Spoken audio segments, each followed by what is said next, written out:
হরে কৃষ্ণ। তো আমরা শ্রীমদ্ ভাগবতমে যে অনলাইন ক্লাস সেটা আমরা শুরু করতে যাচ্ছি। তো সবাইকে কৃষ্ণ প্রীতি ও শুভেচ্ছা জানাচ্ছি এবং সবাইকে বিশেষভাবে আন্তরিক শুভেচ্ছা জানাচ্ছি আমাদের এই অনলাইন ক্লাসে যারা যারা অ্যাটেন্ড করছেন এবং যারা যারা এই ক্লাস সম্পাদন করছেন সবাইকে অসংখ্য ধন্যবাদ। তো গতদিন আমরা বিশেষভাবে সৃষ্টিতত্ত্ব আলোচনা করেছিলাম এবং আজকে বিশেষভাবে আমরা শ্রীমদ্ ভাগবতমের প্রথম স্কন্ধের তৃতীয় অধ্যায় ভাগবতের ভগবানের যে সমস্ত অবতার রয়েছে সেই সমস্ত অবতার সমূহ নিয়ে আমরা আলোচনা করব। সেই সমস্ত অবতার সমূহ কিভাবে প্রকট হন তো সে বিষয় নিয়ে আমরা আলোচনা করব। সবাইকে অসংখ্য ধন্যবাদ। ओम अज्ञानातिमिरान्धस्य ज्ञानाञ्जनशलाकया चक्षुरुन्मीलितं येन तस्मै श्रीगुरवे नमः। श्रीचैतन्यमनोभीष्टं स्थापितं येन भूतले स्वयं रूप कदा मह्यं ददाति सपदान्तिकं। वन्देऽहं श्रीगुरु श्रीयुतपदकमलं श्रीगुरून् वैष्णवंश्च श्रीरूपं सग्रजातं सहगण रघुनाथान्वितं तं सजीवं साद्वैतं सवधूतं परिजनसहितं कृष्ण चैतन्यदेवं श्रीराधाकृष्णपदान सहगण ललिता श्रीविशाखान्वितंश्च नमोऽयं विष्णुपदाय कृष्णपृष्ठाय भूतले श्रीमते भक्तिवेदान्त स्वामिनेति नामिने नमस्ते सरस्वती देवे गौरवाणी प्रचारिणे निर्विशेष शून्यवादी पाश्चात्यदेशतारिणे। जय श्री कृष्ण चैतन्य प्रभु नित्यानंद श्री अद्वैत गदाधर श्रीवासादि गौर भक्तवृंद। हरे कृष्ण कृष्ण कृष्ण हरे हरे हरे राम राम राम हरे हरे। তো আমরা বিশেষভাবে গত ক্লাসে অধ্যয়ন করেছিলাম কি বিষয়, যে কিভাবে ভগবান এই জগৎকে প্রকাশ করেছেন এবং কি করে এই জগৎ প্রকাশিত হয়েছে, এই সমস্ত বিষয় আমরা অধ্যয়ন করেছি। তারপর আজকে আমরা বিশেষভাবে আলোচনা করব। তো ওখানে দেখা গেছে যে সমস্ত উপাদান সমূহ যেগুলো ব্রহ্মাকে ভগবান দিয়েছিলেন সমস্ত উপাদান তিনি তৈরি করেছিলেন। তিনি মহাবিষ্ণু, যেটা পৌরুষে আলোচনা হয়েছে। তো মহাবিষ্ণু তিনি কি করেছেন, তিনি গর্ভদেব সেই বিষ্ণুর মধ্যে বিষ্ণুরূপে প্রকট হয়েছেন এই ব্রহ্মাণ্ডকে ধারণ করার জন্য। তারপর তিনি ব্রহ্মাকে সমস্ত বিষয় দান করেন, সবকিছু দান করেন, সৃষ্টির ব্যাপারগুলো। তারপরে ব্রহ্মা সেখানে থেকে সৃষ্টি শুরু করেন। তো ব্রহ্মা এর আগে তপস্যা করেছেন, এই ভগবানের এই অপ্রাকৃত সেবা করার পূর্বে তিনি অনেক তপস্যা করেছেন। তো তপস্যায় ভগবান সন্তুষ্ট হয়েছেন এবং তাকে এই দায়িত্ব প্রদান করেন। তারপরে ভগবান কি করেছেন, তিনি ক্ষীরোদাক্ষী বিষ্ণু রূপে তিনি যখন গর্ভদক্ষী বিষ্ণু ব্রহ্মাণ্ডের নিচে, সেখান থেকে তিনি আলাদা একটি বৈকুণ্ঠ লোক প্রকাশ করেন। সেই বৈকুণ্ঠ লোকের নাম হচ্ছে ক্ষীরোদাক্ষী, ক্ষীর সমুদ্র রয়েছে সেখানে। তো এই ক্ষীরোদাক্ষী বিষ্ণু রূপে তিনি সেখানে অবস্থান করছেন এবং ক্ষীরোদাক্ষী বিষ্ণু হচ্ছে, আমরা আলোচনা করেছিলাম, সেটা হচ্ছে অ্যাম্বাসির মতো। অ্যাম্বাসির মতো মানে হচ্ছে যে সেখানে থেকে যত রকমের প্ল্যানিং, এই জগতের সব রকমের প্ল্যানিং সেখান থেকেই হয়। এই জগতে যত কিছু হবে সবকিছু সেখান থেকেই প্ল্যানিং হয়। তো কোনো অবতার এই জগতে আসবেন সেখান থেকে প্ল্যানিং হয়। যে কোনো কিছু, ব্রহ্মা যখন দেবতারা কোনো বিপদে পড়বেন তখন তারা সেই ক্ষীরোদাক্ষী বিষ্ণুকে কাছে শরণাগত হন এবং সেখানে ভগবানের কাছে প্রার্থনা করেন। তো ওটা হচ্ছে সমস্ত ব্রহ্মাণ্ডের পালনের একটা অফিস, যেখান থেকে সমস্ত কিছু প্ল্যানিং হয়, সেই ক্ষীরোদাক্ষী বিষ্ণু। এবং আমরা আজকে যে অবতারদের আলোচনা করব, এই সমস্ত অবতারেরা সেই ক্ষীরোদাক্ষী বিষ্ণুর মাধ্যমে এই জগতে প্রকট হন। এটা হচ্ছে মূল ব্যাপার, ক্ষীরোদাক্ষী বিষ্ণুর দ্বারা এই জগতে প্রকট হন।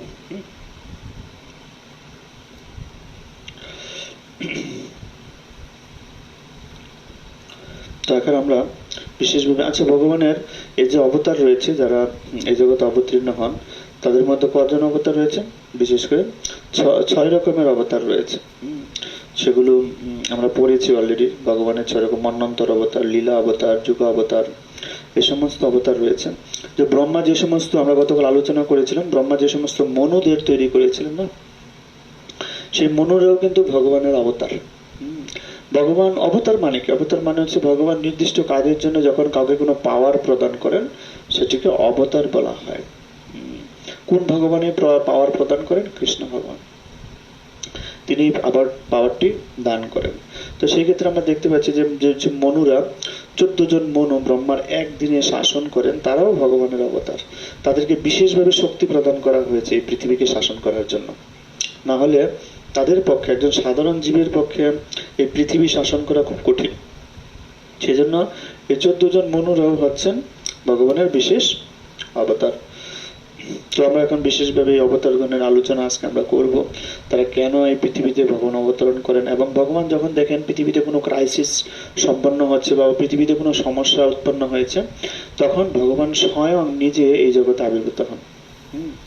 এবং তিনি কারো মাধ্যমে কখনো নিজে এই সমস্ত কার্যাদি সম্পাদন করেন।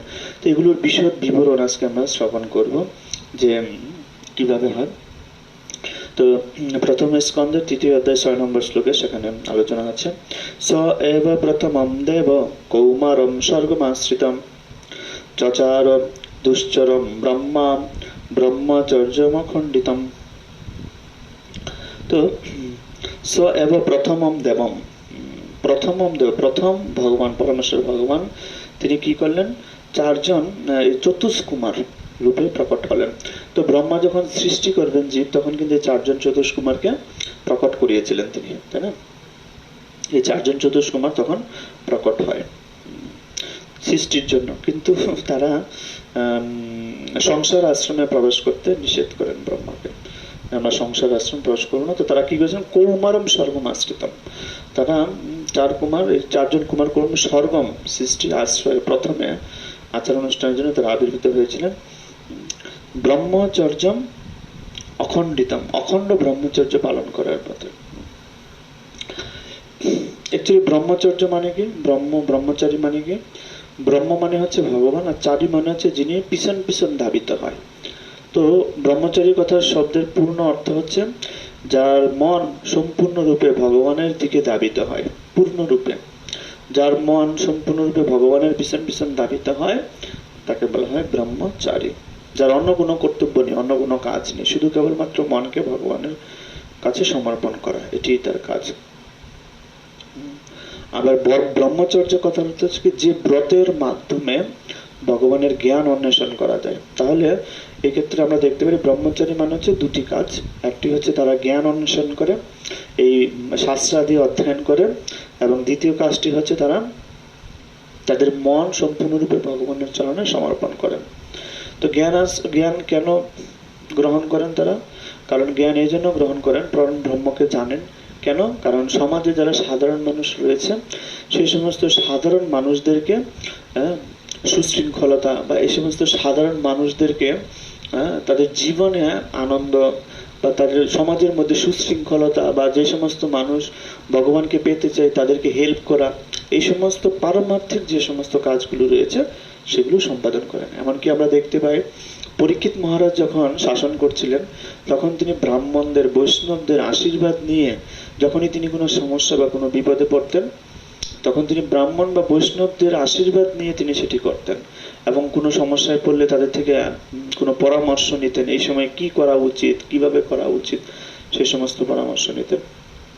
কিন্তু এখন যেহেতু আমাদের সমাজে যারা কর্ণধার রয়েছে, এরা কোনো সিনিয়র অথরিটি নেই, এরা নিজের বুদ্ধিতে পরিচালিত হয়, সিনিয়র অথরিটি নেই। কার পরামর্শে তারা করবে, কার দ্বারা পরিচালিত হয়ে করবে, সেই জন্য কখনো মনে হয় তারা ভুল সিদ্ধান্ত নিচ্ছে, কখনো এটাকে চেঞ্জ করে দিচ্ছে, কখনো মনে হচ্ছে না ঠিক সিদ্ধান্ত নিচ্ছে, বিভ্রান্তির মধ্যে। আজকে যেটা ভুল কালকে যেটা সঠিক হচ্ছে, কালকে যেটা সঠিক আজকে যেটা ভুল, এরকম ব্যাপার হয়ে যাচ্ছে। যেহেতু কাউকে কেন্দ্র করে বা কোনো অথরিটিকে কেন্দ্র করে তারা এটা পরিচালনা করছে না, এটি হচ্ছে ব্যাপার। তো এই যে চতুষ্কুমারেরা আবির্ভূত হয়েছেন, এই চতুষ্কুমারেরা কি জন্য এই সমাজে, যে কিভাবে ব্রহ্মচর্য ব্রত পালনের মাধ্যমে ভগবানের তপস্যা করা যায়, সেই শিক্ষা তারা এখানে প্রদান করেছেন। তো যখন পৃথু মহারাজের সময় প্রবলেম হয়েছিল, ইন্দ্র এবং পৃথু মহারাজের সাথে ঝগড়া হয়েছিল, তখন ভগবান স্বয়ং পৃথু মহারাজের যজ্ঞে আবির্ভূত হয়ে সেখানে পৃথু মহারাজকে আশীর্বাদ করেছিলেন যে এই চতুষ্কুমারেরা তোমার কাছে আসবেন এবং এই চতুষ্কুমারেরা তোমার কাছে এসে তোমাকে কৃপা করবেন। তো তারাও ভগবানের অবতার, আবার পৃথু মহারাজ ভগবানের অবতার। তো আবার তারাও ভক্ত রূপেও আছেন। তো এইভাবে ব্রহ্মচর্য ব্রত পালন করার শিক্ষাটি তারা প্রদান করেছিলেন। এই জন্য বলছেন কিরকম ব্রহ্মচর্য? দুশ্চরম, অত্যন্ত দুঃসাধ্য, দুশ্চরম ব্রহ্মা। যে ভগবানকে একটা বিষয় এখানে প্রভুপাদ উল্লেখ করেছেন, সেটা হচ্ছে যে যতক্ষণ পর্যন্ত আমরা সত্যগুণে বা ব্রাহ্মণ কোয়ালিফিকেশনে না আসবো ততদিন পর্যন্ত আমাদের পক্ষে ভগবানকে জানা সম্ভব নয়। ভগবানকে জানার জন্য একটা স্টেজ আছে, যে কেউ ভগবানকে জানতে পারে না, কিন্তু যে কেউ ভক্তি করতে পারে, যে কেউ ভগবানের জন্য সেবা করতে পারে। কিন্তু ভগবানকে জানার জন্য একটা কোয়ালিফিকেশন লাগবে। পূর্ণরূপে কেউ জানতে পারে না, আংশিক রূপে হোক। ভগবানকে জানার জন্য একটা কোয়ালিফিকেশন লাগবে, সেই কোয়ালিফিকেশন হচ্ছে ব্রাহ্মণিক্যাল কোয়ালিফিকেশন। ব্রাহ্মণিক্যাল মানে ব্রহ্ম জ্ঞান থাকতে হবে তার। এই ব্রহ্মচর্য ব্রত বা ব্রাহ্মণ ব্রহ্মচর্য ব্রত, তাদের স্ত্রীর সাথে কোনো কন্ট্যাক্ট নেই। আর যারা গৃহস্থ আছে তাদের স্ত্রী কন্ট্যাক্ট কেবলমাত্র গৃহে, অন্য কোথাও নেই, শুধু গৃহেতে স্ত্রী কন্ট্যাক্ট করতে পারবে। কিন্তু যারা প্রয়োজনে অপ্রয়োজনে স্ত্রী সঙ্গ না করে তারাও ব্রহ্মচর্য। তো এই ব্রাহ্মণিক্যাল কোয়ালিফিকেশন, একজন ব্রাহ্মণ কোয়ালিফিকেশনে যারা উপস্থিত হবে, প্রভুপাদ বলছেন যারা এই স্টেজে আসবেন তারা পূর্ণরূপে ভগবানকে জানতে পারবে, ভগবানকে বুঝতে পারবে, ভগবানকে শিখতে পারবে। কোন ভগবানকে? দুশ্চরম ব্রহ্মা। যে ভগবানকে জানা অত্যন্ত কঠিন, যে ভগবানকে জানা অত্যন্ত দুর্লভ, সেই ভগবানকে জানা যাবে। দুশ্চরম ব্রহ্মা, সেই রকম ভগবানকে জানা যাবে। তো আমাদের ধীরে ধীরে ব্রাহ্মণিক্যাল কোয়ালিফিকেশন এগিয়ে আসতে হবে, নতুবা ভগবানকে বোঝা খুব কঠিন আছে বা খুব দুঃসাধ্য ব্যাপার আছে। তারপরে এটা হচ্ছে প্রথম অবতার, 4 জন অবতার এখানে অবতীর্ণ হয়েছেন চতুষ্কুমারেরা। দ্বিতীয় অবতার, দ্বিতীয় অবতারে দ্বিতীয়ম তু ভবায়াস রসতলগতম মহিম উদ্ধরিষ্যান উপাদ্যতে যজ্ঞেশ সৌকরম বভু। দ্বিতীয় অবতারে তো পৃথিবী যখন রসাতলে পতিত হচ্ছিল তখন পৃথিবীর মঙ্গলের জন্য, উদ্ধার করার জন্য ভগবান সেখানে বরাহ রূপ, বরাহ মানে হচ্ছে শুকর রূপ, তিনি শুকর রূপ ধারণ করে তিনি অবতীর্ণ হয়েছেন। শুকর রূপ কেন, শুকর রূপ কেন বা ভগবান কেন শুকর রূপ ধারণ করতে গেছে? তো এটা বিভিন্ন আচার্যরা বিভিন্ন সংজ্ঞা দিয়েছেন। প্রথম হচ্ছে যে শুকর সমস্ত প্রাণীদের মধ্যে সবচেয়ে নিকৃষ্ট। তো ভগবান শুকর রূপে অবতীর্ণ হয়ে তিনি বুঝিয়েছেন যে এই জগতে কোনো প্রাণী নিকৃষ্ট নয়, কেউ নিকৃষ্ট নয়, সবাই আত্মাতে অবস্থান করছে এবং সবারই অধিকার রয়েছে, সম অধিকার। তো এই নিকৃষ্ট মনোবৃত্তি যে পশুদের প্রতি, সেটি ত্যাগ করার জন্য ভগবান এই শুকর রূপে অবতীর্ণ হন, বরাহ রূপে। আবার কোনো কোনো আচার্যগণ বলছেন যে ভগবান বরাহ রূপে কেন অবতীর্ণ হন? কারণ পৃথিবীতে রসাতলে যাচ্ছিল না, এটা হচ্ছে খুব নরকের জায়গা, খুব ঘৃণ্য জায়গা। পাতাল, অতল, বিতল, পাতাল, রসাতল, তলাতল, নিচের দিকে, নিচের দিকের জায়গাগুলো কি অন্ধকার এবং নোংরা। তো ভগবান এই জন্য একটা নোংরা জায়গা থেকে কোনো বস্তু তুলতে আসবেন, এই জন্য তিনি শুকর রূপে অবতীর্ণ হয়েছে। এখানে মহিম শব্দটি উচ্চারণ করেছে, রসতল গতাম মহিম। রসতলে গত কে যাচ্ছিল? মহিম। মহিম মানে হচ্ছে পৃথিবী। পৃথিবীকে মহিম বলা হয়েছে। মহিম কেন বলা হয়েছে? মহান। পৃথিবীকে মহিম কেন বলা হয়েছে? কারণ পৃথিবী হচ্ছে মহান। মহান কিভাবে? যেমন এই পৃথিবীর মধ্যে আমাদের জীবন ধারণের সমস্ত বস্তু সমূহ রয়েছে, তাই না? আমরা ফসল ফলাচ্ছি কিভাবে? পৃথিবী থেকে। এবং আমরা তেল উৎপাদন করছি কোথা থেকে? পৃথিবী থেকে। পৃথিবী থেকে তো তেল উৎপন্ন হচ্ছে না, ঝগড়া করছি তেল নিয়ে, কিন্তু কে দিচ্ছে তেলটা? পৃথিবী। পৃথিবী দিচ্ছে আমাদেরকে তেলটা। এবং দুধ উৎপাদন থেকে শুরু করে শাক সবজি ফল মূল এভরিথিং, সবকিছু। এই জন্য পৃথিবীকে মহিম বা মহান তুলনা করা হয়েছে, যে পৃথিবী অত্যন্ত মহান, কারণ তিনি আমাদের জীবন ধারণের জন্য সমস্ত কিছু প্রদান করছে। যেমন পৃথিবীকে মায়ের সাথে তুলনা করা হয়, মা যেহেতু আমাদেরকে সবকিছু প্রদান করতে পারে, ঠিক পৃথিবীও মায়ের মতো মাতৃরূপে তিনি আমাদেরকে পালন করছেন। পৃথিবী আমাদের মা যেমন আমাদেরকে পালন করে, ঠিক তদ্রূপ পৃথিবীও আমাদেরকে, পৃথিবী মা রূপে আমাদেরকে পালন করছে সবকিছু প্রদান করার মাধ্যমে। খাদ্যশস্য সবকিছু, এভরিথিং তিনি প্রদান করছে, এবং তার কুলে ঘুমিয়েও আছে না। তো পৃথিবীকে আরেকটি তুলনা করা হয়, সেটা হচ্ছে গাভীর সঙ্গে। যখন হিরণ্যকশিপুর অত্যাচার খুব বেড়ে গিয়েছিল এবং হিরণ্যকশিপু প্রচন্ড রকমের খুব অত্যাচার করছিল, তখন পৃথিবী তিনি গাভী রূপ ধারণ করে ভগবানের কাছে গিয়েছিলেন। অত্যাচার যখন প্রচন্ড বেড়ে যায় না সমাজে, তখন পৃথিবীর জন্য খুব কঠিন হয়। যত পাপ বৃদ্ধি পেতে থাকবে, পৃথিবী তখন ততটাই কষ্ট পায়। এটা আমরা বুঝতে পারি না, কিন্তু তিনি কষ্ট পায়। যত পাপ বৃদ্ধি পেতে থাকবে তত কষ্ট পাবে পৃথিবী। তো হিরণ্যকশিপুর অত্যাচারে পৃথিবী এতটাই সমস্যার মধ্যে পড়েছিল, এতটা কষ্ট পাচ্ছিল, তিনি কি করেছেন, গাভী রূপ ধারণ করে ভগবানের কাছে গিয়েছেন প্রার্থনা করতে। কেন গাভী রূপ ধারণ করে গিয়েছেন? কারণ হচ্ছেন, গাভী ভগবানের অত্যন্ত প্রিয়, প্রথম বিষয়। এখন 7 ম্যাটার হচ্ছে যে গাভী যেভাবে মানুষকে অকৃত্রিম ভাবে কোনো শর্ত ছাড়া মানুষকে হেল্প করে, মানুষকে সবকিছু প্রদান করে, ঠিক পৃথিবীও সেরকম কোনো রকমের হেল্প ছাড়া, কোনো অকৃত্রিম ভাবে, কোনো রকমের শর্ত ছাড়া অকৃত্রিম ভাবে মানুষকে সাহায্য করে যাচ্ছে। ঠিক যেহেতু গাভীর ভূমিকা আর পৃথিবীর ভূমিকার মধ্যে কোনো পার্থক্য নেই, সেই জন্য পৃথিবী গাভীর রূপ ধারণ করে ভগবানের কাছে গিয়েছিলেন প্রার্থনা করতে, এই হিরণ্যকশিপুর অত্যাচার থেকে বাঁচানোর জন্য। তো প্রকৃতপক্ষে হিরণ্যকশিপুর এই বড় ভাই হচ্ছেন হিরণ্যক। আবার দুজনে, একজন মাতৃগর্ভে আগে হয়েছে, একজন পরে হয়েছে, কিন্তু প্রথমে এই পৃথিবীতে জন্ম নিয়েছে আগে হিরণ্যকশিপু। সেই জন্য কে বড় কে ছোট এটা নিয়ে অনেক ব্যাপার রয়েছে। তো দুই ভাই হিরণ্যকশিপু আর হিরণ্যক। এখানে যেটি আলোচনা করা হয়েছে, হিরণ্যক তিনি কি করছেন, পৃথিবীকে তার স্থান থেকে চ্যুত করে রসাতলে নিয়ে যাচ্ছিল। পৃথিবীর স্থান, যে পৃথিবী যেখানে অবস্থান করছে সেখানে থেকেই তো ঘুরছে না, পরিক্রমা করছে। কাকে? সূর্যকে কেন্দ্র করে পরিক্রমা করছে, বা নিজের অক্ষপথে পরিক্রমা করছে।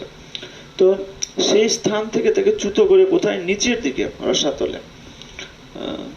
ওটা ঠিক গর্ভোদক সমুদ্রের কাছাকাছি জায়গাটা। গর্ভোদক সমুদ্রটা কোথায় মনে আছে? যে এই ব্রহ্মাণ্ড অর্ধেকটা জল দ্বারা পূর্ণ আর অর্ধেকটা খালি। এই যে অর্ধেকটা জল দ্বারা পূর্ণ, ওটাকে গর্ভোদক সমুদ্রে বলা হয়েছে। তার উপরের স্তরটাই হচ্ছে রসাতল। তো সেখানে হিরণ্যক কি করছেন? পৃথিবীকে সেখানে নিমজ্জিত করছেন। তো পৃথিবী যদি সেখানে নিমজ্জিত হয়, তাহলে যে সমস্ত মানুষ বা জীব রয়েছে তাদের কি হবে? এতগুলো জীবকে একসঙ্গে এভাবে হত্যা করার প্ল্যানিং। তো ভগবান শুকর রূপে আবির্ভূত হয়েছে। এখানে একটা বিষয় আলোচনা করা হয়েছে, যজ্ঞেশ্বর সৌকরম্বুপ। যজ্ঞেশ্বর মানে, যজ্ঞেশ্বর কথা অর্থ কি? পরমেশ্বর অথবা পরম ভোক্তা। তো এই ভগবান এখানে বরাহ রূপে অবতীর্ণ হয়েছেন। তো এখানে এটা যজ্ঞেশ্বর বলার অর্থ কি? তো যজ্ঞেশ্বর বলার অর্থ এটাই যে ভগবান সমস্ত যজ্ঞের ভোক্তা। আমরা ভগবদ্গীতায় পড়েছি না, যে ভগবদ্গীতা ভগবান কৃষ্ণ বলছেন আমি সমস্ত যজ্ঞের ভোক্তা। তো ভগবান কৃষ্ণ যখন যজ্ঞের ভোক্তা হন, তখন তিনি কিভাবে যজ্ঞটাকে গ্রহণ করেন, কোন রূপে? এটা হচ্ছে বরাহ রূপ। এই বরাহ রূপে তিনি এই যজ্ঞ গ্রহণ করেন। এই জন্য যজ্ঞেশ্বর বলা যায়। যে সমস্ত যজ্ঞ করি আমরা, সমস্ত যজ্ঞ ভগবান বরাহ রূপে এই সমস্ত যজ্ঞাদি গ্রহণ করেন। এই জন্য এখানে বলা হয়েছে যজ্ঞেশ্বর, বরাহ রূপে তিনি এটি গ্রহণ করেন, বক্তা। তো সেই জন্য যখনই কোনো যজ্ঞ হয়, বড় বড় যজ্ঞ হয়, সেখানে বরাহ দেব ভগবানের চিত্রপট বা বরাহ দেব সেখানে আহ্বান করা হয় প্রথমে। যেহেতু তিনি যজ্ঞের ভোক্তা, সেজন্য বড় বড় যত যজ্ঞ হয় সমস্ত যজ্ঞের মধ্যে তাকে আগে আহ্বান করা হয়, ভগবান বরাহদেবকে। আপনি তিরুপতি মন্দিরে দর্শনে যাবেন, তো তিরুপতি মন্দির কিন্তু আগে সেখানে বরাহদেব ভগবান অবস্থান করতেন। তো ভগবান তিরুপতি এসে বলছেন বরাহদেবকে, আমার এই জায়গাটা খুব পছন্দ হয়েছে, আমি এখানে থাকবো, তুমি এখান থেকে চলে যাও, তুমি অন্য কোনো জায়গায় যাও। তো সেজন্য তার পাশে এই তিরুপতি মন্দিরে যাওয়ার আগে দেখবেন একটা বরাহ মন্দির রয়েছে ছোট। তো তিরুপতি, ভগবান তিরুপতিকে দর্শন করার আগে সে বরাহদেবকে দর্শন করতে হয়। কেন? তিরুপতি তিনি বরাহদেবকে আশীর্বাদ করেছিলেন যে যেহেতু তোমার জায়গাটা আমি দিয়ে দিয়েছ, সেই জন্য এখানে যেই তপস্যা করতে আসবে বা আমার দর্শন করতে আসবে, সে যদি তোমার দর্শন না করে আমার কাছে আসে তাহলে সে কোনো ফল পাবে না। সেজন্য তিরুপতি দর্শন করার আগে সেখানে শ্বেত বরাহ রয়েছে, তো এই বরাহদেবের দর্শন করে তারপরে তিরুপতি ভগবানের দর্শন করতে, এটি নিয়ম। না হলে সেই তিরুপতি দর্শন করে যে কোনো, যদি কেউ মানসিকতা নিয়ে যায়, কোনো কামনা বাসনা নিয়ে যায়, তাহলে সেটি সেখানে ফলপ্রদ হবে না, সেটি সে ফল প্রাপ্ত হবে না। তো বরাহদেব সেখানে অবস্থান করছে। তো এখানে বলছেন যে ভগবান বরাহদেব তিনি সমস্ত যজ্ঞের ভোক্তা, এই জন্য যজ্ঞ করার আগে ভগবান বরাহদেব। তো হিরণ্যকশিপু তিনি এইরকম পৃথিবীকে রসাতলে নিয়ে যাচ্ছিল, তখন সেখানে ভগবান বরাহদেব রূপে অবতীর্ণ হয়ে পৃথিবীকে সেখানে উত্তোলন করলেন। কিসের মাধ্যমে? তার যে মুখের সামনে যে সুর রয়েছে, যে শুকরের সুর থাকে না, ঠিক সেই শুকরের সুরের মাধ্যমে ভগবান বরাহদেবের যে সুর রয়েছে সামনে, মুখমণ্ডলের সামনে, তার মাধ্যমে তিনি পৃথিবীকে রক্ষা করতে চেয়েছেন। তো তখন সেখানে, তাহলে দেখুন এই যে হিরণ্যকশিপু কত বড় দৈত্য ছিল যে পৃথিবীকে স্থানচ্যুত করতে পারে, কত বড় ছিল এবং কত বড় পাওয়ারফুল ছিল সেই দৈত্য, তাই না?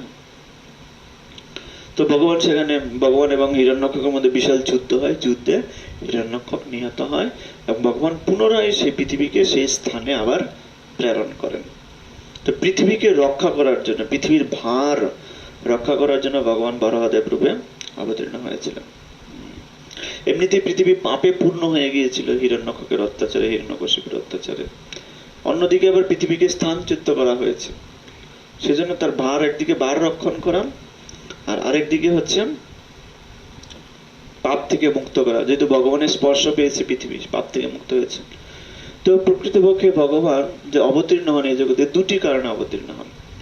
একটি কারণ হচ্ছে, একটা হচ্ছে ভাবুক অবতার, আর একটা হচ্ছে সৌত অবতার। মানে কি, এক অবতারে তিনি মানুষেরকে পরিত্রাণ করে, জীবের ভরণ পোষণ, জীবের পরিত্রাণ করা, দুঃখ কষ্ট থেকে মুক্ত করা, এটি একটি কারণ, যে কারণে তিনি অবতীর্ণ হন।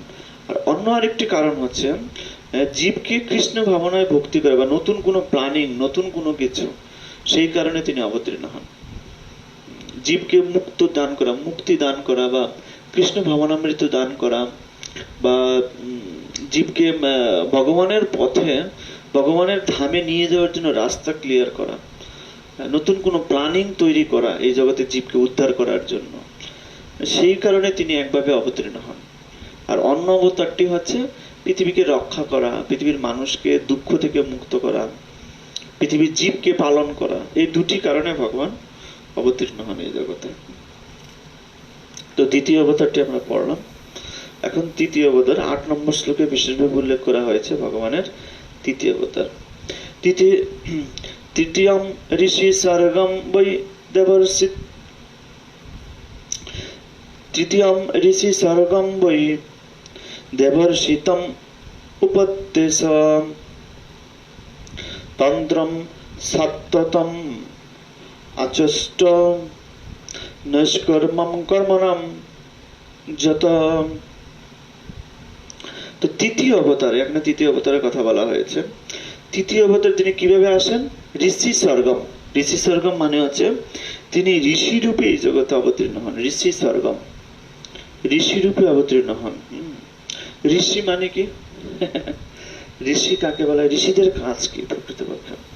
ঋষি মানে হচ্ছে যারা সমাজের মধ্যে যে সমস্ত জিনিস উপাদান প্রয়োজন সেগুলোকে তারা প্রদান করেন। যেমন ম্যাথামেটিক্স, ম্যাথামেটিক্স কে প্রদান করেছেন আমাদেরকে? ম্যাথামেটিক্স সৃষ্টি করেছেন কপিল দেব, সেই বিষয়ে আমরা পরে আসবো। তিনি বিশ্লেষণ করেছেন কপিল দেব, কিন্তু এটাকে ইজি ভাবে ইকুয়েশন করে এটিকে সমাজে ইজি ভাবে প্রদান করেছেন এই ঋষিরা। যেমন নারদ মুনি একজন ঋষি, ব্যাসদেব, ব্যাসদেব কিসের অবতার? সপ্তবেশ অবতার, কিন্তু জ্ঞানের। নারদ মুনি সপ্তবেশ অবতার, কিন্তু ভক্তির অবতার। তো এই সমস্ত ঋষিদের কাজ হচ্ছে সমাজের মানুষের মধ্যে জ্ঞান প্রদান করা, ঋষিদের কাজ। এটি হচ্ছে একটা কাজ। এরা হচ্ছে সায়েন্টিস্টের মতো। সায়েন্টিস্ট যেরকম কোনো কিছু নতুন কিছু উদ্বোধন করে সমাজে সবাইকে দেন, আপনারা ব্যবহার করুন, আপনাকে প্যান ড্রাইভ ইউজ করতে দিয়েছে, প্যান ড্রাইভ সৃষ্টি করে ইউজ করতে দিয়েছে। ইসরায়েল প্যান ড্রাইভ তৈরি করেছে, আপনাকে ইউজ করতে দিয়েছে সায়েন্টিস্টরা। ঠিক তদ্রুপ এই ঋষিদের কাজ হচ্ছে কিছু সৃষ্টি করা বা কিছু উদ্ভাবন করা, করে সাধারণ মানুষকে প্রদান করা, যেন আপনি একটু গ্রহণ করুন। তাদের যেমন ম্যাথমেটিক্স তৈরি করে সাধারণ মানুষকে দিলেন। তারপরে তান্ত্রিক বিদ্যা এখানে আলোচনা করা হয়েছে। দেবর্ষিতম, দেবতাদের মধ্যে ঋষিদের অবতার। উপেত্য স্বীকার করে স্বতন্ত্রম, বেদের প্রকাশ। তো এই ঋষিরা কি করেছেন, তারা বেদকে প্রকাশ করেছেন এই জগতে, লিখিত আকারে কলিযুগে প্রকাশ করেছেন। আর অন্যান্য যুগে লিখিত আকারে প্রকাশ করে না, একবার শ্রবণ করলেই সেটা তারা মনে রাখতে পারেন, তাই না? তো এই বেদের প্রকাশ তারা ঘটিয়েছেন। হ্যাঁ, তন্ত্রম, তন্ত্রম মানে বেদের প্রকাশ। আবার এই তান্ত্রিক বিদ্যাটাও কিন্তু বেদ থেকে এসেছে, ঋষিরা এটি প্রকাশ করেছেন, তান্ত্রিক বিদ্যা। তন্ত্রম, তান্ত্রিক বিদ্যা, তন্ত্রম। তান্ত্রিক বিদ্যাটা হচ্ছে কোনো জায়গায় একটা পাওয়ার নিরূপণ করা, একটা বিশেষ পাওয়ার সেখানে প্রদান করা। যেমন কোথাও ভগবানের মন্দির প্রতিষ্ঠিত হবে, তো এটা পঞ্চরাত্র বিধি অনুসারে ভগবানের সমস্ত শক্তি, ভগবানের সবল অবতারের শক্তি সেখানে নিরূপণ করা। সেই জন্য আমরা যখন মন্দিরে যাই তখন আমাদের মনটা অনেক ভালো হয়, মনটা অনেক পরিষ্কার হয়, তাই না? মন খুব ফ্রেশ মনে হয়, তখন পাপ চিন্তা বা অন্যান্য চিন্তা অতটা আমাদের মধ্যে প্রবেশ করে না। কেন? কারণ এই মন্দিরের মধ্যে পঞ্চরাত্র বিধি অনুসারে বিভিন্ন সমস্ত পাওয়ার, ভগবানের সমস্ত শক্তি সেখানে পুঞ্জীভূত করা হয়েছে, সেখানে প্রদান করা হয়েছে তন্ত্রম, এই তন্ত্রবিদ্যার মাধ্যমে। কিন্তু তন্ত্রবিদ্যাকে মিস ইউজ করে অন্য কাউকে বিশেষভাবে শক্তি দ্বারা আবিষ্ট করা, কারো অনিষ্ট করা, এটি ঠিক নয়। তন্ত্রবিদ্যাটা মূলত ভগবানের শক্তিকে একটি জায়গায় পুঞ্জীভূত করা, যেখানে মানুষ এসে সেই শক্তি দ্বারা আবিষ্ট হয়ে তারা ভগবানের দিকে পরিচালিত হতে পারে, তাদের মনকে ফ্রেশ করতে পারে, মনের প্রতি সেই শক্তির যেন প্রকাশ ঘটে, তার ফলে তাদের হৃদয় নির্মল হয়। সেই জন্য তান্ত্রিক বিদ্যার মাধ্যমে সেই মন্দিরে ভগবানের শক্তি সঞ্চয় করা হয়। তন্ত্রম। সাতোত্তম, যা বিশেষভাবে ভগবানের প্রেমময়ী সেবার উপায়, এই বিষয়টা এখানে প্রেমময়ী সেবা। আচষ্ট নিষ্কর্মম, নিষ্কর্মম করণনম যত। অ্যাকচুয়ালি এখানে তিনি বলছেন যে দেবশ্রী নারদ রূপে তিনি তৃতীয় সপ্তব্যাস অবতারে। তো নারদমণি কেন এই জগতে অবতীর্ণ হয়েছেন? প্রকৃতপক্ষে নারদমণির অবতারের মূল কারণ হচ্ছে, মূল বিষয়বস্তু হচ্ছে ভক্তি। তিনি সপ্তব্যাস অবতার, কিন্তু তিনি এই জগতে ভক্তি প্রদান করেছেন। ভগবত ভক্তি প্রদান করাই হচ্ছে তিনি, এটা হচ্ছে তার মূল কারণ। যেমন তিনি প্রহ্লাদ মহারাজকে ভক্তি প্রদান করেছেন। হিরণ্যকশিপু এত বড় অসুর ছিল, তো দেবতারা ভয় পাচ্ছিল। দেবতারা হিরণ্যকশিপুর সন্তানকে হত্যা করার জন্য মনস্থ করেছিলেন, যে যেহেতু সে এত বড় অসুর এবং তার সন্তান তো আরো বড় অসুর হবে না। তো তখন সেখানে নারদমুনি এসে উপস্থিত করে বলছেন যে না, তোমরা ভুল ভাবছো, আমি তো দেখতে পাচ্ছি এখানে ভগবানের মহান ভক্ত। তখন দেবতারা আশ্চর্য হয়ে গেছে, এত বড় অসুরের করে মহান ভক্ত, তাই না? তখন দেবতারা ত্রয়াদুকে পরিক্রমা করলেন, যেহেতু তার গর্ভে আছেন, কে আছেন? মহান ভক্ত আছেন, দেবর্ষী নারদ বললেন।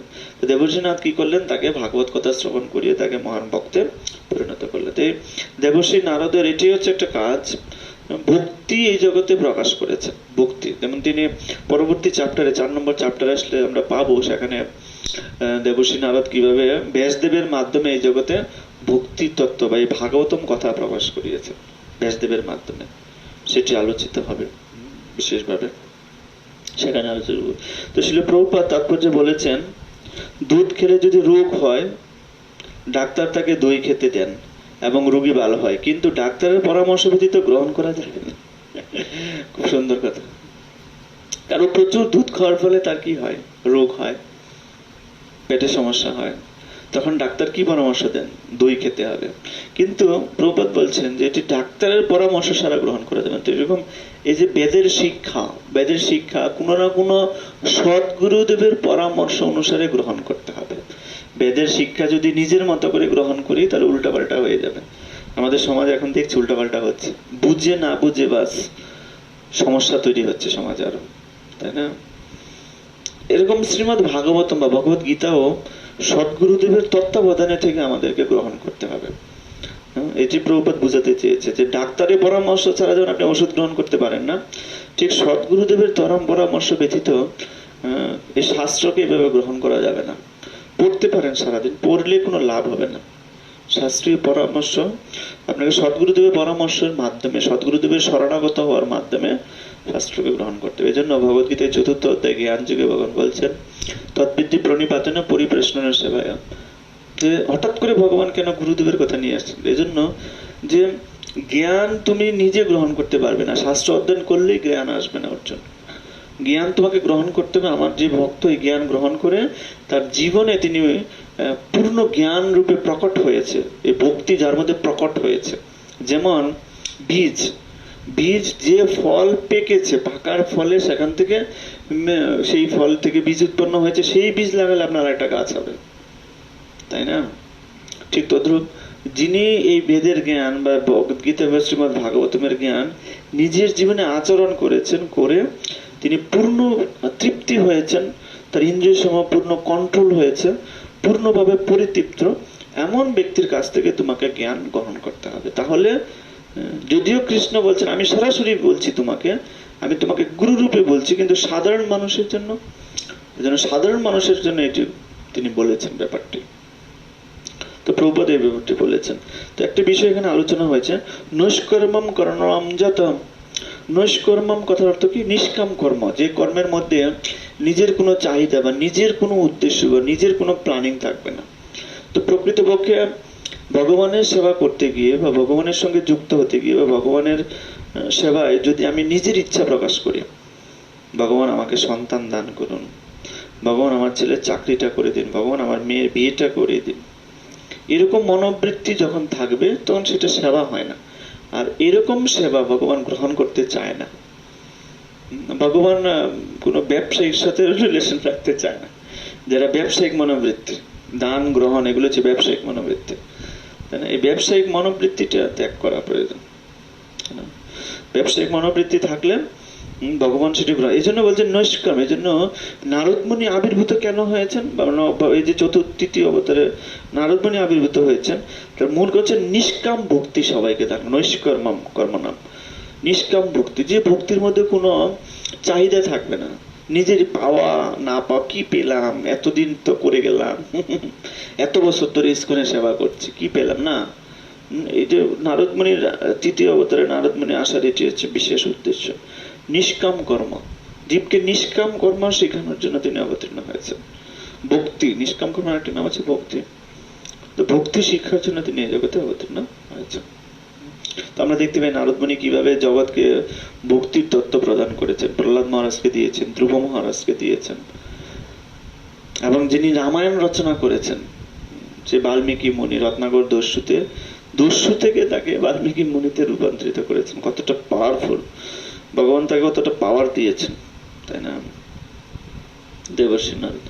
তো আমরা এখন 9 নম্বর শ্লোকে বিশেষভাবে যাব। এখানে তুর্যে ধর্ম কলা সর্গে নর নারায়ণ ঋষি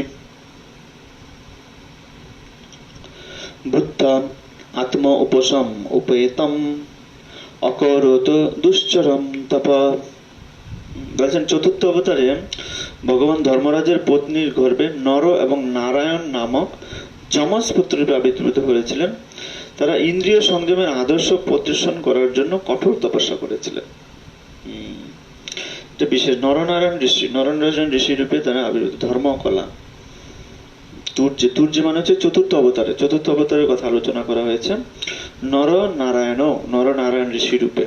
তো তারা কোথায় তপস্যা করেছিলেন? তারা সেই বদ্রিকা আশ্রম, আমরা বদ্রীনাথ দর্শন করতে যাই না, সেই বদ্রীনাথে সেখানে তপস্যা করছেন নরনারায়ণ ঋষি। প্রকৃতপক্ষে জীবকে তপস্যা কি করে করতে হয়, ইন্দ্রিয় তৃপ্তি, ইন্দ্রিয়কে কি করে কন্ট্রোল করতে হয়, ইন্দ্রিয়কে পূর্ণরূপে কন্ট্রোল করার মধ্যে যে পূর্ণ শান্তি, সেটি নারায়ণ ঋষি প্রদর্শন করেছেন। তো তারা যখন এরকম বদ্রিকা আশ্রমে যখন তপস্যা করছিলেন, তখন ইন্দ্র চিন্তা করলেন যে এত তপস্যা করছে, আমার পথ তো যায় অবস্থা। ইন্দ্র সবসময় পথ নিয়ে চিন্তা, যে পথ মনে হচ্ছে যায় অবস্থা। তো নরনারায়ণ ঋষির কাছে তিনি প্রথমে ইন্দ্র কি করলেন, তার যে অপ্সরারা আছে সে অপ্সরাদের পাঠালেন। অপ্সরারা বহুদিন নাচানাচি করেছেন সেখানে গিয়ে তাদের মন অসংযত করার জন্য বা তাদেরকে বিচলিত করার জন্য, কিন্তু কোনো লাভ হয়নি। তারপরে ইন্দ্র কি করলেন, তার যে অস্ত্র, মেন অস্ত্র কামদেব, সেই কামদেবকে তিনি সেখানে প্রেরণ করেছেন। কামদেবকে প্রেরণ করেও কামদেব এসেছেন, কিন্তু নরনারায়ণ ঋষির ইন্দ্রিয়কে বিচলিত করতে পারেননি। কামদেবের মানে ব্যাগ প্রয়োগ করেও তিনি তাকে বিচলিত করতে, দুজনকে বিচলিত করতে পারেননি। তারপরে ইন্দ্র তার সমস্ত শক্তি অর্পণ করেছেন নরনারায়ণ ঋষির উপরে। তো নরনারায়ণ ঋষি দেখছেন যে ইন্দ্র এভাবে একটার পর একটা শক্তি অর্পণ করে যাচ্ছে। তখন তিনি নরনারায়ণ ঋষি তিনি তার উরু থেকে একজনকে তৈরি করলেন, এবং তিনি দেখতে এত সুন্দরী, যেহেতু উরু থেকে সৃষ্টি করলেন সেজন্য তার নাম হচ্ছে উর্বশী। তার নাম হচ্ছে উর্বশী। নরনারায়ণ ঋষির উরু থেকে সৃষ্টি হয়েছে। তো এই উর্বশীকে দর্শন করে কামদেব যেন উপস্থিত ছিল, কামদেব স্বয়ং কামক হয়ে পড়েছিলেন উর্বশীকে দর্শন করে। নরনারায়ণ ঋষির উরু থেকে যে সৃষ্টি হয়েছে, এবং কামদেব স্বয়ং সেখানে কামক হয়ে পড়েছিল সেই উর্বশীকে দর্শন করে। ইন্দ্র স্বয়ং সেখানে বিচলিত হয়ে পড়েছিল উর্বশীকে দর্শন করে। আর উর্বশী দেখতে এতটা সুন্দরী ছিল যে স্বর্গে এত সুন্দরী অপ্সরা নেই। তখন নরনারায়ণ ঋষি বলছেন যে দেখো, আমি যা সৃষ্টি করেছি তোমার স্বর্গেও এত সুন্দরী স্ত্রী নেই, তোমাদেরকে আমি একটা গিফট দিলাম, যাও। তখন সবাই লজ্জায় পড়ে গেছে, যাকে এরকম তার ইন্দ্রিয়গুলোকে বিক্ষিপ্ত করার জন্য, আমি এত কিছু করলাম, অথচ তার থেকে আমার চেয়েও বেশি আমার রাজ্যে বা স্বর্গে যারা আছে তাদের চেয়ে লক্ষ লক্ষ গুণ সুন্দরী তার মধ্যে আছে, তিনি সেখান থেকে প্রকট করেছেন এবং গিফট দিয়েছেন। সবাই খুব লজ্জা পেয়ে গেলে কি করলাম আমরা। এবং তখন থেকে এই উর্বশীকে নিয়ে ইন্দ্র স্বর্গে গেলেন। সেই জন্য উর্বশী হচ্ছে স্বর্গের সবচেয়ে সুন্দরী, যেটি নরনারায়ণ ঋষি। দেখুন, নরনারায়ণ ঋষি তার ইন্দ্রিয় সংযমের মাধ্যমে তিনি শান্ত অবস্থায় আছেন। তো শান্তি আসে ইন্দ্রিয় সংযমের মাধ্যমে। শান্তি কখনো ইন্দ্রিয়কে অসংযত করার মাধ্যমে, ইন্দ্রিয় ভোগে কখনো শান্তি আসে না। সেই যে শিক্ষা, এই শিক্ষাটি চতুর্থ অবতারে ভগবান নরনারায়ণ ঋষি আমাদেরকে প্রদান করেছেন। ইন্দ্রিয় যতদিন সংযত থাকবে ততদিন হৃদয়ে শান্তি থাকবে, সুখ থাকবে। শান্তিটা হচ্ছে ইটারনাল বিষয়, এটা কখনো বাইরের ব্যাপার নয়। এটা সুখ শান্তি বাইরের লোককে দেখানোর ব্যাপার নয় না। কোনো বার্থডে পার্টি, কোনো ম্যারেজ পার্টিতে গিয়ে ভালো ভালো পরে সবাইকে দেখানো কত সুখী আছে নয়। কেউ কুড়োগেড়ে থেকেও সুখে থাকতে পারে, যেমন কলা বেচা শ্রীধর, তাই না? তো প্রকৃতপক্ষে ইন্দ্রিয় সমূহকে কন্ট্রোল করে, ইন্দ্রিয় যে অধিপতি মন, তাকে নিয়ন্ত্রণ করার মাধ্যমে ইটারনাল বা হৃদয়ে সুখ অনুভব করা যায়। সুখটা হৃদয়ে অনুভব করতে হয়, বাইরের থেকে সুখ অনুভব করা যায় না। তাহলে ইন্দ্রিয় বিচলিত হলে কখনো সুখ পাওয়া যাবে না। সেই শিক্ষাটি চতুর্থ অবতারে নরনারায়ণ ঋষি সেটি প্রদর্শন করেছে। আরেকটি বিষয় হচ্ছে, এই যে নরনারায়ণ ঋষি তারা বদ্রিকা আশ্রমে সেখানে তপস্যা করছেন, এখনো তপস্যা করছেন, কিন্তু এমন নয় যে তপস্যা বন্ধ হয়ে গেছে, তপস্যা এখনো করছেন। তো কেন করছেন, তপস্যা করছেন কেন নারায়ণ ঋষি? এখনো কেন তপস্যা করছেন? কি প্রয়োজন এখনো তপস্যা করার? কারণ পৃথিবীতে পাপের পরিমাণ এত ভাবে বৃদ্ধি পেয়েছে, আপনি কোথাও কোনো দোকান চিনেন না চিনেন, মুরগির দোকান সবাই চিনে। বিশেষ করে আমরা দেখেছি কলকাতায়, কোথাও অ্যাড্রেস চাইলে যদি বলি এখানে একটা মুরগির দোকান আছে, হ্যাঁ চিনে যাবে, এখানে একটা মুরগির দোকান আছে। তো পাপের পরিমাণ এত ভাবে বৃদ্ধি পাচ্ছে, সেই জন্য পৃথিবীর যে অবস্থান দিন দিন চ্যুত হচ্ছে। পৃথিবী যে অবস্থা ছিল ধীরে ধীরে তার অবস্থান চ্যুত হচ্ছে পাপের কারণে। আর এই পাপের ভার পৃথিবী গ্রহণ করতে পারছে না। তো নরনারায়ণ ঋষি সে বদ্রিকা আশ্রমে বসে তিনি তপস্যা করছেন, এবং এই তপস্যার ফল কে পাচ্ছে? পৃথিবী দেবী পাচ্ছে। যার ফলে পৃথিবী কিছুটা এরকম ভারসাম্য অবস্থায় আছে। নতুবা মানুষ যেভাবে পাপ করছে সারা পৃথিবীতে, বা সারা পৃথিবীতে যেভাবে পশু হত্যা করছে, তাতে পৃথিবী এতদিন এই স্থানে থাকার কথা নয়, বা পৃথিবী এরকম অবস্থায় থাকার কথা না। পৃথিবী কবেই তার স্থানচ্যুত হয়ে ধ্বংস হয়ে যেত। তো নরনারায়ণ ঋষি তিনি সেখানে বসে, সেই বদ্রিকা আশ্রমে বসে তিনি তপস্যা করছেন বলে, সেই তপস্যার ফল পৃথিবী পাচ্ছে বলে পৃথিবী একটা ভারসাম্য অবস্থায়, সেই অবস্থায় অবস্থান করছে। এটা হচ্ছে নরনারায়ণ ঋষির তপস্যার ফল। এই জন্য তারা এখনো সেই তপস্যা করে যাচ্ছেন। এক তো তিনি ইন্দ্রিয় সংযমের শিক্ষা দিচ্ছেন সবাইকে, দ্বিতীয়ত তার তপস্যার ফল পৃথিবীকে প্রদান করে পৃথিবীকে একটা অবস্থানে রেখেছেন, ভারসাম্য অবস্থায়। কারণ পৃথিবী যদি ভারসাম্যচ্যুত হয় আর সেই তপস্যার ফল যদি পৃথিবী না পায়, তাহলে পৃথিবীতে শস্য উৎপাদন হবে না। আমরা দেখতে পাই পৃথু মহারাজের পিতা যিনি ব্যান ছিল, রাজা ব্যান, তিনি এতটা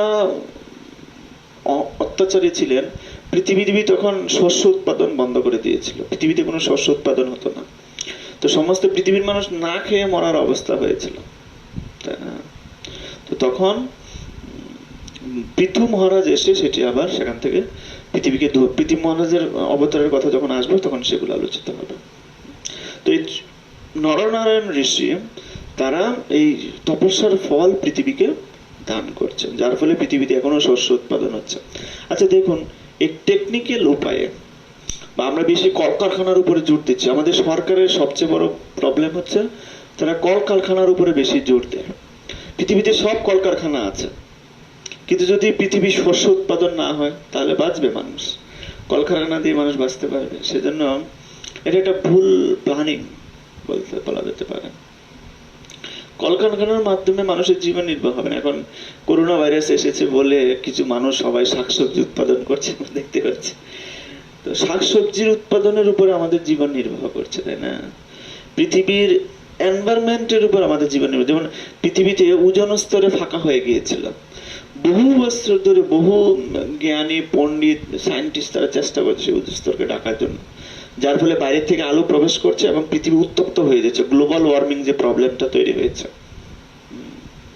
তো কেউ এটা সমাধান করতে পারছিল না, বহু বছর ধরে চেষ্টা করছিল। তো করোনা ভাইরাস যখন আসলো, আসার পরে মানুষ ঘরে বন্দী হয়ে আছে এবং বাইরে এত দূষণ মুক্ত হয়েছে, আর যখন সমস্ত পৃথিবী কিছুটা দূষণ মুক্ত হয়েছে, সঙ্গে সঙ্গে উপরে ওজোন লেয়ারের স্তর এসে গেছে। তো পৃথিবীতে এই জন্য এখন বর্তমানে আমরা দেখতে পাই এনভায়রনমেন্টে যে টেম্পারেচার অনেকটা কম আছে এখন।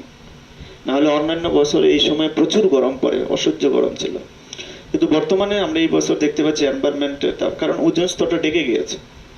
তো এই নরনারায়ণ ঋষির তপস্যার ফল যেহেতু পৃথিবী গ্রহণ করছেন, সেজন্য আমাদের অত্যাচারের ফলেও, আমাদের পাপ আচরণের ফলেও সেটা কিছুটা ভারসাম্য অবস্থায় রয়েছে। তো নরনারায়ণ ঋষি কত নম্বর? 4 নম্বর গেল, 4 নম্বর অবতার। তো আসলে ঋষিরা প্রশ্ন করেছিল না, ভগবানের অবতার সমূহ কেন ভগবান কেন বিভিন্ন অবতারে অবতীর্ণ হন? তো এই প্রশ্নগুলোর উত্তর এখন সুত গোস্বামী প্রদান করছেন, যে ভগবান কেন বিভিন্ন অবতারে অবতীর্ণ হন। তো 10 নম্বর শ্লোকে বিশেষভাবে 5 নম্বর অবতার, এটা আমরা শেষ করে দেব এটা পরে। তো 5 নম্বর অবতারে পঞ্চম কপিল নাম সিদ্ধস্য কাল বিপ্লুতম প্রভুচ আসুরয় শঙ্খম তত্ত্বগ্রাম বিনির্ণয়ম। তো এই পঞ্চম অবতারে তিনি ঋষি শ্রেষ্ঠ, ঋষিদের মধ্যে যিনি শ্রেষ্ঠ, তিনি কে? তিনি আছেন ভগবান কপিল দেব। কপিল দেব হচ্ছে ঋষিদের মধ্যে শ্রেষ্ঠ, তিনি অবতীর্ণ হন। কপিল দেব তিনি আসুরি নামক ব্রাহ্মণকে সৃষ্টির উপাদান সমূহ বিশ্লেষণ করে সাংখ্য দর্শন প্রদান করেন, কেননা কালের প্রভাবে সেই জ্ঞান লুপ্ত হয়ে গিয়েছিল। আচ্ছা, কপিল দেব তিনি যে অবতীর্ণ হয়েছেন, তিনি কি জ্ঞান প্রদর্শন করেছেন? সাংখ্য যুগ। এই যে সাংখ্য মানে কি? সাংখ্য মানে হচ্ছে কোনো কিছুর বিশ্লেষণ, কোনো কিছুকে খন্ড খন্ড খন্ড খন্ড ভাবে অন্তে পৌঁছানো, এটা হচ্ছে সাংখ্য। একটা বস্তুকে, সাপোজ আমার কাছে এটা রয়েছে, এই প্যানটাকে বিশ্লেষণ করতে করতে, এটাকে খন্ড খন্ড খন্ড খন্ড করতে করতে করতে করতে একদম সবার শেষে যেটি পাওয়া যাবে, যে বস্তুটি, সেটিকে উদ্ঘাটন করে, এটা হচ্ছে সাংখ্য বিশ্লেষণ। বোঝা গেল? তো তো কপিল দেব এই সাংখ্য বিশ্লেষণ করেছেন, সমস্ত জড় পদার্থ, এই পৃথিবী সবকিছুকে বিশ্লেষণ করতে করতে যে অন্তিম পর্যায়ে পৌঁছায় সেটা হচ্ছে সাংখ্য বিশ্লেষণ। তো আমরা যে আগে যে 24টি তত্ত্বের কথা আলোচনা করেছিলাম, 5টি কর্মেন্দ্রিয়, 5টি জ্ঞান ইন্দ্রিয়, মন তাদের প্রধান, তারপরে 3টি গুণ সত্য রজ এবং তম, তারপরে আর কি 5টি তন্মাত্র। তন্মাত্র কি? তন্মাত্র হচ্ছে ভূমি, জল, অগ্নি, বায়ু, আকাশ। এই যে 16টি উপাদান, এই 16টি উপাদানকে বিশ্লেষণ করেছে। তারপরে 3টি উপাদান, 3টি গুণ, তারপরে সেই ইন্দ্রিয় সমূহ যাদের ভোগ করে রূপ, রস, শব্দ, গন্ধ, স্পর্শ, টোটাল 24 উপাদান। এই 24 উপাদান কিন্তু কপিল দেব এই সাংখ্য বিশ্লেষণের মাধ্যমে এই জগৎকে প্রদান করেছেন। কপিল দেব, এটা হচ্ছে কপিল দেবের সাংখ্য বিশ্লেষণ। এই জগতের অন্তিমে কি আছে বা সৃষ্টির আগে কি ছিল, এই সব কিছু সৃষ্টি হওয়ার পূর্বে কি উপাদান দিয়ে সৃষ্টি হয়েছে সেটি বিশ্লেষণ করেছেন। যখন এসেছে এই 24টি উপাদান, তখন তিনি বিশ্লেষণ করেছেন এই 24টি উপাদান কে দিয়েছে? ভগবান স্বয়ং দিয়েছে। এই 24টি উপাদান কখনো ধ্বংস হয় না, এই 24টি উপাদান কখনো ধ্বংস হয় না, এগুলো কখনো প্রকট হয়, কখনো অপ্রকট হয়। অপ্রকট অবস্থায় ভগবান সেই মহাবিষ্ণুর মধ্যে থাকে। আর মহাবিষ্ণু কি করেন? তিনি আবার তার হৃদয় থেকে, আমরা গত ক্লাসে আলোচনা করেছি, তার হৃদয় থেকে যখন এটি প্রকট করান এই শক্তিকে, তখন সে প্রদান বলা হয়। প্রদান থেকে কি সৃষ্টি হয়? সেখানে মহাতত্ত্ব সৃষ্টি হয়। তো এই 24টি উপাদান কখনো প্রকট থাকে, কখনো অপ্রকট থাকে। তো এই প্রকট অবস্থায় যে 24টি উপাদানের মাধ্যমে সমস্ত পৃথিবী সবকিছু তৈরি হয়েছে, সেটি হচ্ছে সাংখ্য বিশ্লেষণের মূল তত্ত্ব। তত্ত্ব মানে কি? তত্ত্ব মানে হচ্ছে যেটাকে বিশ্লেষণ করে করে করে করে একবারে গভীর পর্যন্ত যাওয়া, সাংখ্য বিশ্লেষণ। এবং এই যে ম্যাথামেটিক্স, এই ম্যাথামেটিক্স কিন্তু কপিল দেব প্রদান করেছেন আমাদেরকে। 1 2 3 4 5 এই শব্দগুলো কোথায় এসছে? কোথা থেকে এসছে? বেদ থেকে এসছে। তো কপিল দেব এই সাংখ্য, বেদের যে সাংখ্য দর্শন আছে, এই সাংখ্য দর্শনে তিনি এই শব্দগুলো 1 2 3 4 5 এগুলো দিয়েছেন, এবং এগুলোর মাধ্যমে ম্যাথামেটিক্স করা সেটি তিনিই শিক্ষা দিয়েছেন আমাদেরকে। এবং তিনি এই যে জ্ঞান, এই কি বলে এটাকে, সাংখ্য বিশ্লেষণ জ্ঞান, এই সাংখ্য বিশ্লেষণ জ্ঞান প্রথম কাকে দেন? আসুরি নামক ব্রাহ্মণকে। আসুরি মানে কি? আসুরি মানে যিনি সুর, সুর মানে হচ্ছে যারা দেবতা, সুরদের চেয়েও যিনি মহান, আসুরি এটা বলা হয়েছে, আসুরি। অসুর মানে হচ্ছে যারা সুর নয়, অসুর, কিন্তু এটা বলা হচ্ছে আসুরি। আসুরি মানে হচ্ছে দেবতাদের মধ্যে শ্রেষ্ঠ যিনি, আসুরি ব্রাহ্মণ। দেবতাদের চেয়ে অনেক গুণ সম্পন্ন। সেই আসুরি ব্রাহ্মণকে তিনি এই জ্ঞান প্রদান, এবং আসুরি ব্রাহ্মণ এই জ্ঞান গ্রহণ করার ফলে এই পৃথিবীতে তার চেয়ে আর মহান পণ্ডিত আর কেউ ছিল না। কিন্তু প্রকৃতপক্ষে কপিল দেব এই আসুরি ব্রাহ্মণকে এই জ্ঞান দেওয়ার আগে তিনি প্রথমে তার মাকে এই জ্ঞান প্রদর্শন করেছিলেন, কিন্তু মাকে পূর্ণরূপে দেননি। মাকে সাবস্টেন্স দিয়েছেন, মাকে সামারি দিয়েছেন, কারণ মা এই পূর্ণ জ্ঞান লাভ করার মতো এতটা জ্ঞানী বা পণ্ডিত ছিল না, যার কারণে তাকে সামারি দিয়েছেন মাতা দেবহূতিকে কপিল দেব। সেজন্য কপিল দেবের প্রথম শিষ্য হচ্ছে তার মা, এবং মাতার দেবহূতি তিনি তার দেহ রাখার পর কপিল দেবের যে বৈকুণ্ঠ লোক আছে সেখানে তিনি প্রবেশ করেছেন, এবং তারপরে তিনি এই জ্ঞান দেওয়ার আসুরি ব্রাহ্মণকে, আসুরি ব্রাহ্মণকে পূর্ণরূপে দিয়েছিলেন, সবকিছুর বিশ্লেষণাত্মক সবকিছু প্রদর্শন করে। যেন আসুরি ব্রাহ্মণের নাম এখানে, যেহেতু তিনি আসুরি ব্রাহ্মণকে পূর্ণরূপে প্রথমে এই জ্ঞান প্রদর্শন করেছিলেন। আচ্ছা, এই যে কপিল দেব ভগবান, তো এই কপিল দেব কোথায় তপস্যা করেছিলেন? কপিল দেব তপস্যা করেছেন এই পৃথিবীর সবচেয়ে নিচুতম স্থানে, সেখানে তপস্যা করেছিলেন। পৃথিবীর খুব নিচে তিনি তপস্যা করেছিলেন এই কপিল দেব। সেই জন্য এটি বিশেষভাবে ব্যাখ্যা করা হয়েছে। এই পঞ্চম অবতার, তো আমরা গঙ্গা সাগরে যাই স্নান করতে, সেখানে সম্ভবত কপিল দেব এসেছিল নাকি আমি জানি না ঠিক ব্যাপারটা কি হয়েছে। তো পঞ্চম অবতারে এই ঋষি শ্রেষ্ঠ কেন বলা হয়েছে? ঋষিদের কাজ কি বলেছিলাম? সায়েন্টিস্ট, তারা সব উদ্ঘাটন করবে। তো ঋষিদের মধ্যে তিনি শ্রেষ্ঠ কপিল দেব। তিনি সব উদ্ঘাটন করে কি কি উদ্ঘাটন করেছেন? তিনি উদ্ঘাটন করেছেন এই সমস্ত তত্ত্ব। তত্ত্ব মানে কি? যে সমস্ত উপাদান দিয়ে পৃথিবী তৈরি হয়েছে, তত্ত্ব। যে সমস্ত উপাদান দিয়ে জীব তৈরি হয়েছে, জীবের বডি তৈরি হয়েছে, তত্ত্ব। আমাদের যে বডিটা কি দ্বারা তৈরি? ভূমি, জল, অগ্নি, বায়ু, আকাশ, এগুলো দ্বারাই তো তৈরি না?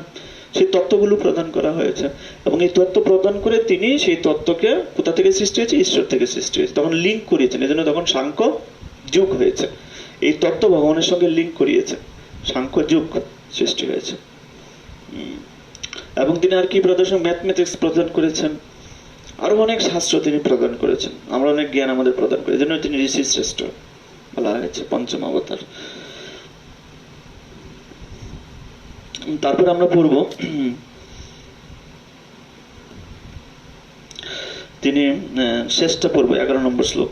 11 নম্বর শ্লোকে সেখানে বিশেষভাবে উল্লেখ করা হয়েছে,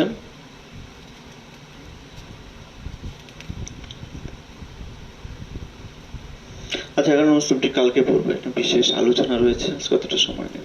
তো সবাইকে অসংখ্য ধন্যবাদ আমাদের এই স্পিরিচুয়াল অনলাইন ভাগবতীয় ক্লাসে, অসংখ্য ধন্যবাদ। প্রতিদিন সকাল 9টা বাজে, 9টা থেকে 10টা 1 ঘন্টা আমরা এই ভাগবতম ক্লাস পরিচালনা করি। তবে যারা যারা পড়ছেন তারা যদি গ্রন্থ স্টাডি করেন, গ্রন্থ বই পড়েন, তাহলে আরো বেশি উপকৃত হবেন, এবং একবার যদি পড়েন তাহলে সারা জীবন এটি মনে থাকবে মনে হয়। তো পড়তে হবে, শুধু শ্রবণ করলে হবে না, পড়লে আমরা সেটা প্রচার করতে পারবো। তো সবাইকে অসংখ্য ধন্যবাদ। হরে কৃষ্ণ কৃষ্ণ কৃষ্ণ হরে হরে, হরে রাম রাম রাম হরে হরে। जय हरिनाम संकीर्तन की, जगत गुरु श्रील प्रभुपाद की जय। गौर